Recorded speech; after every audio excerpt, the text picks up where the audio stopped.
Types of civic education. There are different types of civic education. And so we'll be talking about just a few of the very many types of civic education that exist. We'll talk about the direct service. When we talk about the direct service, we're talking about giving personal time and energy to address immediate community need. It's direct, it's straightforward. The other type is community research. We can come together as a community and think about that thing that we need to do as a community, and then we research on it, and then we carry out an education on to the members of the community. We can do advocacy and education. So how do we do advocacy? As a form of civic education.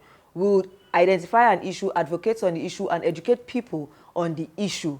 And that's also a form of civic education. Let's say there is like flooding in an environment, for instance. We could decide to do an advocacy and educate people on the impact, on the consequences of that flooding, and things that could be done within the community to ensure that flooding is reduced as much as possible. So the man-made factors that causes those flooding is actually reduced. And then when we also talk about civic education, we also have the type of civic education that is referred to as capacity building. It's a form of civic education. When you build the capacity of people, when you build the capacity of the citizens to be able to engage, to first and foremost understand, identify what the issues are, and then you build their capacities to be able to engage on these issues. That's a form of civic education. And then we have political involvement. It's not enough for us to just know that, oh, an election is coming, and we do nothing about it. As youths, as Go Vote champions, what is our duty? So political involvement is also very important. It's a form of civic education.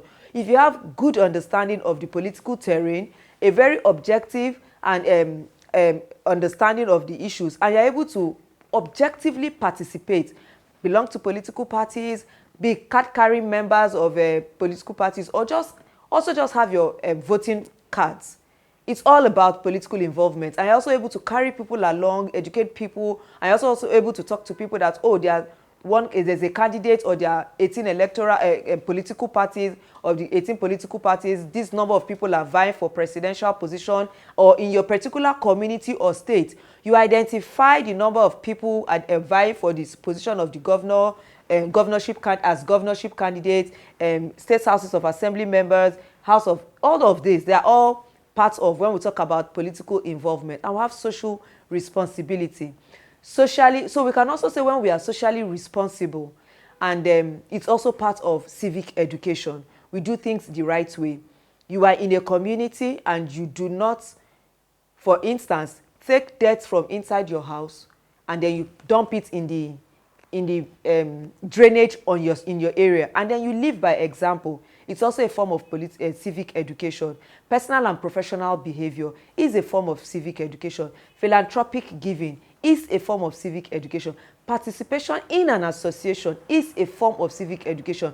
Things that you do that you positively influence the values, beliefs, and behaviors of people towards a responsible and effective democratic space is what civic education is all about. And so civic education is not